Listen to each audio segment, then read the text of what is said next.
Aling handog ang may matinding epekto? May 4. Ako'y naging hubad at inyong dinamitan. Ako'y nagkasakit at ako'y inyong dinalaw. Ako'y nabilanggo at ako'y inyong pinuntahan. Mateo Kapitulo 25 versikulo 36. Tumama ang piko ni Nadera sa matigas na tuyong lupa. Hinahabol niya ang kanyang paghinga at pinupunasan ang kanyang pawis sa noo.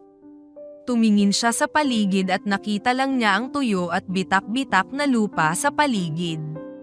Si Nadera, na 40 taong gulang ang nagtataguyod sa kanyang 6 na mga anak simula pa nang iniwanan sila ng kanyang asawa, 2 taon na ang nakalipas. Ang pinakamahalagang bagay ay may makain ang aking mga anak. Ang wika niya samantalang tinutuwid ang kanyang piko at naghahanap ng mas magandang lupa. Nahaharap sa matinding tagtuyot ang Kenya mula pa noong 2011.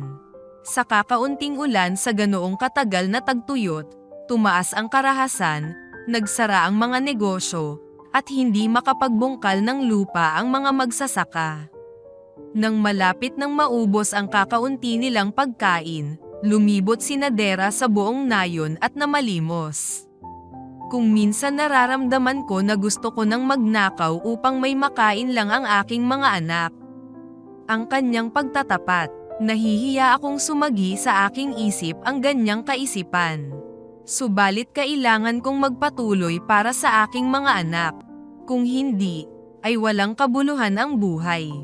Nang ang mga bagay-bagay ay nasa pinakamalalang kalagayan, nakasumpong si Nadera ng pag-asa nang namagitan ang Adventist Development and Relief Agency, ADRA, ng Kenya. Sa loob ng 4 na buwan ay nagpadala ang ADRA ng mga masustansyang pagkain na nagligtas ng buhay. Tumanggap si Nadera ng 80 libra ng buto, beans, at 1 galon ng langis mula sa halaman, nakaragdagan sa asin at iba pang pangunahing pagkain. Sa pamamagitan ng panustos na ito ang kanyang mga anak at mga apo ay kumakain 1 beses sa isang araw, kung pinapalad naman sila ay 3 beses sa isang araw. Ang unang 4 na buwan ng pangkagipitang pagtugon ay sinundan ng maayos na programang pantulong na nagpahintulot kay Nadera at sa iba pang pamilya na makabili na ng kanilang pagkain sa palengke. Masakit para sa pinuno ng komunidad ni Nadera na makitang nagdurusa ang kanyang mamamayan. Upang makaraos tayo sa ganitong sitwasyon na wala tayong magagawa, kailangan natin ng kasangga na tutulong para sa pagkain, at tutulong din na mapaunlad ang ating kabuhayan.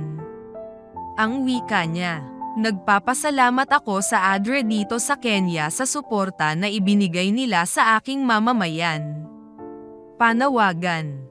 Ang Adventist Development and Relief Agency o ADRA ay ang pangbuong mundong makataong organisasyon ng Seventh-day Adventist Church. Nilalabanan ng ADRA ang kahirapan at nagpapaunlad ng mga komunidad sa mahigit na 130 mga bansa. Kumakatawan ito sa walang kondisyong pag-ibig ni Jesus sa pamamagitan ng malawakang saklaw ng pagpapaunlad at programang pantulong. Para sa karagdagang impormasyon tungkol sa ADRA, o para makisangkot sa anumang paraan, dalawin ang adra.org. Maraming salamat sa pagtataguyod sa ADRA sa pamamagitan ng inyong mga handog sa pangmundong misyon.